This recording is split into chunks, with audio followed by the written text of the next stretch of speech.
Hello friends, तो ये है वेस्टवर्ड सीरीज का 12th पार्ट। इसके बाकी पार्ट्स के लिंक भी आपको हमारे डिस्क्रिप्शन में मिल जाएंगे। तो चलिए शुरू करते हैं।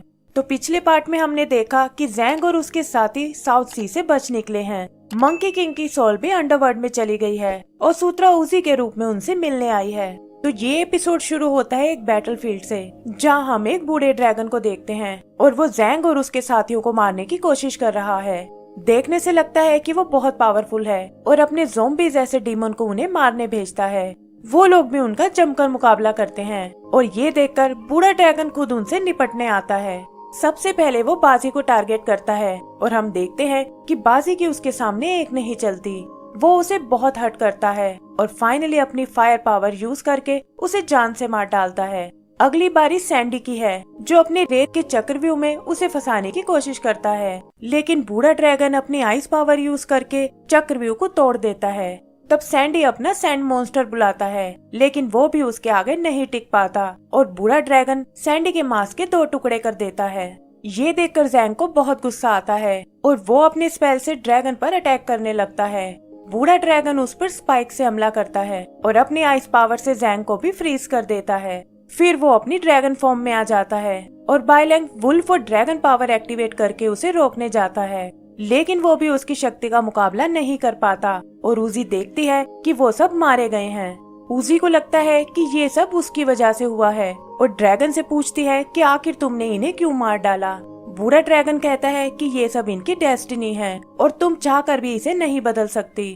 तभी उजी की आँख खुल जाती है और पता चलता है कि ये सब उसका एक सपना था। आगे बढ़ते हुए उसके दिमाग में कुछ अजीब ख्याल आते हैं और वो सोचती है कि अगर मैं इनके साथ रही तो ये सब मारे जाएंगे और इसीलिए मुझे इनसे अलग होना होगा।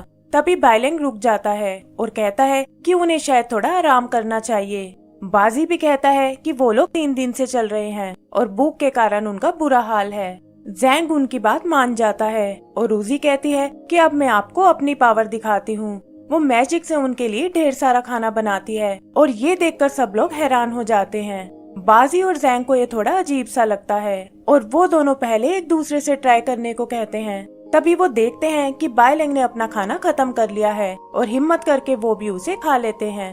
ज़ैंग उजी से कहता है कि वैसे तो हम तुम्हारे पुराने रक्षक हैं, लेकिन फिर भी तुम्हें अच्छे से नहीं जानते। और बाजी उससे पूछता है कि आखिर हेवन तुम्हारे पीछे क्यों पड़ा हुआ है। तब उजी बताती है कि दुनिया में लाइट और डार्कनेस का बैलेंस बनाने के लिए मैं ही जिम्मेदार हूँ और डाइशिटियान इस बैलेंस को खत्म करना चाहता है ताकि अंधकार फैलाकर लोगों को अपनी शरण में आने के लिए मजबूर कर सके।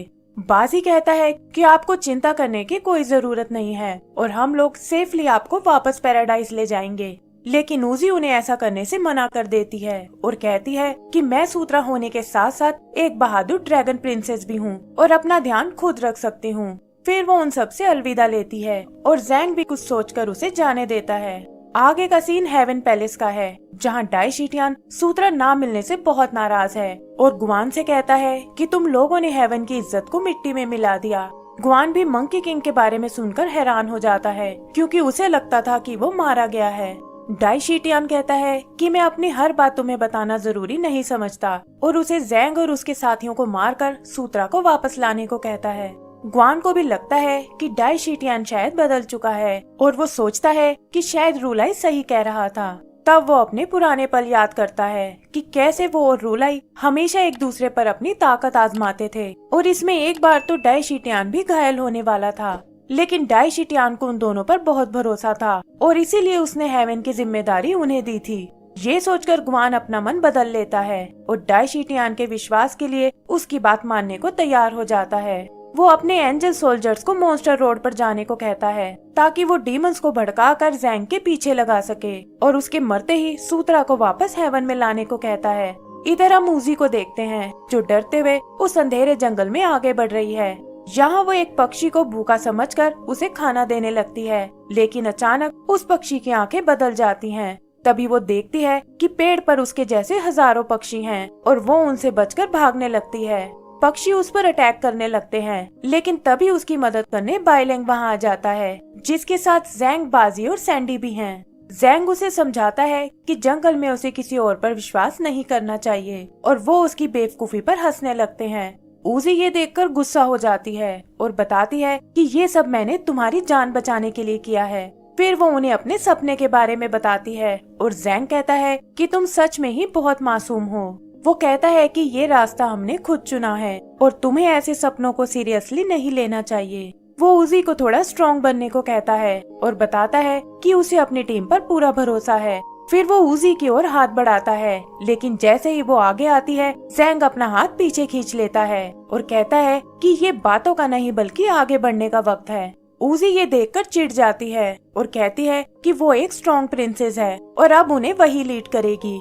बाजी जैंग से ओजू के बारे में पूछता है और वो बताता है कि उसकी चिंता करने की कोई जरूरत नहीं है। यहाँ एक फ्लैशबैक में हम देखते हैं कि ओजू रास्ते में फिर घोड़ा बनने लगा था, लेकिन जैंग ने नीडल से फिर उसे नॉर्मल बना दिया। ओजू के कहने पर उसने कर्ज का एक दूसरा सोल्यूशन निकाला और एक ऐसा स्पेल यूज किया जिससे वो बिना नीडल्स निकाले अपनी पूरी पावर यूज कर सकता है। यहाँ से सीन शिफ्ट होकर ड्रैगन कोर्ट में आता है, जहाँ ओजू को अपने बुरे कामों की सजा मिलने वाली है।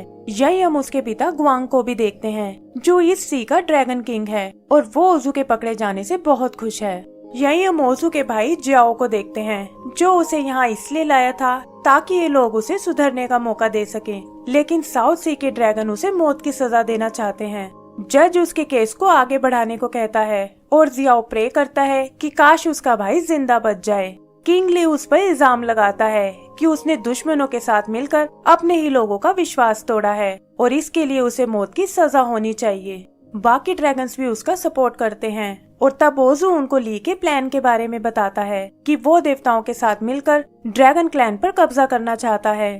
जियाओ अपने भाई का साथ देता है और रोलिंग भी अपने पिता को सच कबूल करने को कहती है और बताती है कि ओजू तो बस अपने मास्टर का साथ दे रहा था।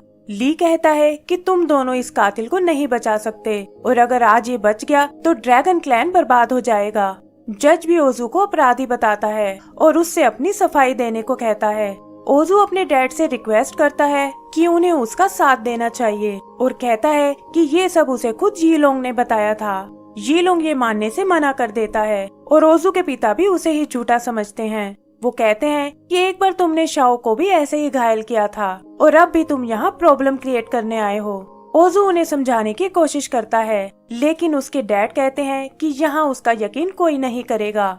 ओजू भी उनसे सारी उम्मीद खो देता है और कहता है कि उसे भी उन पर बिल्कुल भरोसा नहीं है। ये सुनकर उसके डैड को गुस्सा आ जाता है और वो उसे अपनी फैमिली पर एक कलंक बताते हैं। ओजू कहता है कि आपको अपने बेटे से ज्यादा अपनी इज्जत की चिंता है और यही कारण है कि वो जानबूझकर उन्हें नीचा दिखाता था। उसके डैड समझ जाते हैं कि ये काबू से बाहर हो चुका है और उसे मौत की सजा देने को कहकर वहाँ से चले जाते हैं। ओजू भी उनकी कोई परवाह नहीं करता और कहता है कि मैं भी आपको अपनी फैमिली नहीं समझता। जज कहता है कि ज्यादातर ड्रैगन्स उसे मौत की सजा देना चाहते हैं और इसीलिए कल का दिन उसके लिए आखिरी दिन होगा।